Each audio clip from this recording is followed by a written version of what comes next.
जय श्री कृष्ण।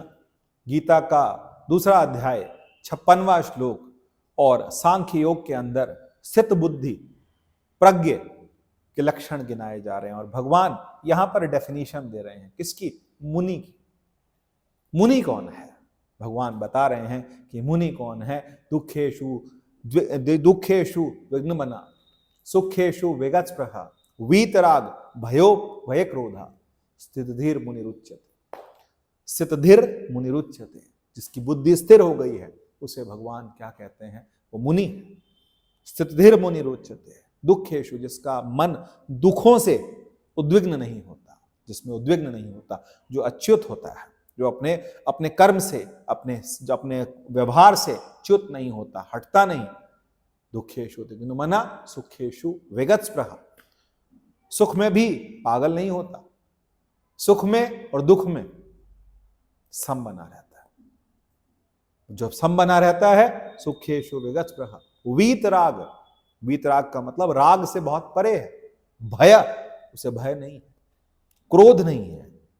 वीतराग भयो क्रोधा, स्थितधीर मुनिरुच्यते, जिसकी बुद्धि स्थिर हो गई है। ऐसे कैसे हो सकता है कि किसी को भय नहीं है? हमें तो भय लगता है, हमें तो क्रोध आता है। क्रोध तब तक आता है जब तक लगता है कि मैं अलग हूं, सामने वाला अलग है। क्रोध उस समय आना बंद हो जाता है जब सब कुछ उस परमात्मा का। उस समय क्रोध आने के लिए कुछ बचता ही नहीं। परमात्मा, क्योंकि संघर्षण जो होगा वो दूसरे में होगा, सेम में कोई संघर्षण हो ही नहीं सकता। अगर सब, ये जग हर का रूप है। गुरबाणी बहुत सुंदर कहती है, ये जग हर का रूप है, हर रूप नदरी आया।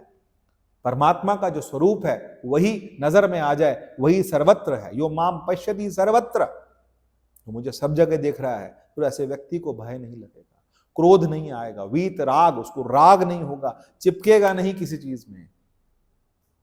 और विगत स्पृहा, स्पृहा नहीं है। स्पृहा का मतलब होता है दूसरे से ईर्ष्या। ईर्ष्या किस बात की? पड़ोसी ने कार ले ली, हमने तो नहीं ली, तो हम क्या कहेंगे? अरे ब्लैक का पैसा है, कहां से लेकर के आए, कहीं से भी उठा रखा है, हराम का लेके आते हैं, ऐसे कहते हैं, वैसे कहते हैं। क्यों कहते हैं?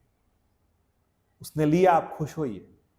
कल को हो सकता है आपको हॉस्पिटल जाना पड़े तो उसकी कार काम है, क्यों नहीं खुश होते हैं? क्योंकि हमने दिल को, अपने मन को संकुचित कर रखा है। जब हम विराट सोचेंगे, परमात्मा के हिसाब से सोचेंगे कि परमात्मा को ठीक लगा उन्हें दी, परमात्मा को जब ठीक लगेगा मुझे भी देंगे, ये हमारे मन में नहीं आता। जब तक नहीं आता फिर हम भगवान के प्रिय नहीं हैं, फिर मुनि तो हम हैं ही नहीं, हम उनसे बहुत दूर हैं।